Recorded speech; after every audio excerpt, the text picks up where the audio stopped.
بلکہ میں آپ کو ایک واقعہ شیئر کروں. اکبر بگٹی صاحب نے ایک دفعہ ضیاء الحق صاحب سے کی وجہ سے اردو بولنا چھوڑ دی تھی. اب وہ یہ بات ہم لوگوں کے کانوں تک آئی تھی. پتہ نہیں کیا ہوا کہ ہم نے کسی میٹنگ میں کہا کہ جو ان کو بلایا جائے. خیر وہ مینیج کیا گیا, وہ آ گئے. اب وہ جب وہ آئے تو وسیم سجاد صاحب بھی ان کے ساتھ سینٹ کے چیئرمین تھے, وہ لے کر آئے, وہ آئے تھے. آپ کو حیرت ہوگی کہ انہوں نے کہا تھا میں 15 منٹ آؤں گا, چونکہ آپ لوگوں کی خواہش ہے تو میں آ جاتا ہوں.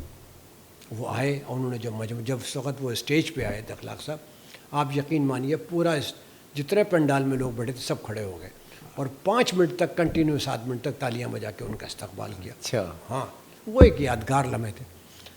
وہ آ کے بیٹھ گئے اور ہمارا مشاعرہ کنٹینیو رہا. 15-20 منٹ کے بعد اظہر بھائی نے میری طرف دیکھا. مقصد یہ تھا کہ ابھی شاید جائیں گے. میں نے خاموشی سے پوچھا کہ بھائی کیا پروگرام ہے, اگر وہ جائیں تو ہم لائن اپ کریں. صفوان بھائی نے کہا بھائی جاؤ جا کے دیکھو کیا پروگرام ہے.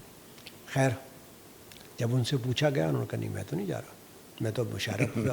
اور وہ اس روز 3.5 گھنٹے تک بیٹھے رہے. اچھا, اکبر بگٹی بگٹی جو اردو نہیں بول رہے تھے. اب وہ جانے لگے تو مجھے یاد نہیں پڑتا کہ نقاش کاظمی صاحب یا رضوان صاحب, ان دونوں میں سے یہ ہماری کمپیئر تھے, یہی لوگ کمپیئرنگ کرتے تھے.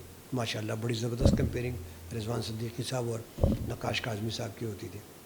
ہم نے کہا کہ جی آپ چند الفاظ اگر مناسب سمجھے تو بول دیں. انہوں نے بڑے غور سے دیکھا اور ان کا اچھا, انہوں نے اردو میں السلام علیکم جس وقت انہوں نے کہا ہے تو آپ یقین مارا پورا پنڈال کھڑا ہو گیا. انہوں نے تقریر اپنی شروع کی کہ میری لڑائی اردو سے نہیں ہے, میری اسلام آباد سے لڑائی ہے. اور 5-7 منٹ تقریر کر کے چلے گئے. لیکن یہ کوئی یادگار لمحہ تھا بلا شبہ, اور ہم سب کے لیے بھی یادگار لمحہ تھا کہ بگٹی صاحب جو ہے نا, اور پڑھے لکھے آدمی تھے بگٹی صاحب, خود بہت بڑے وہ تھے.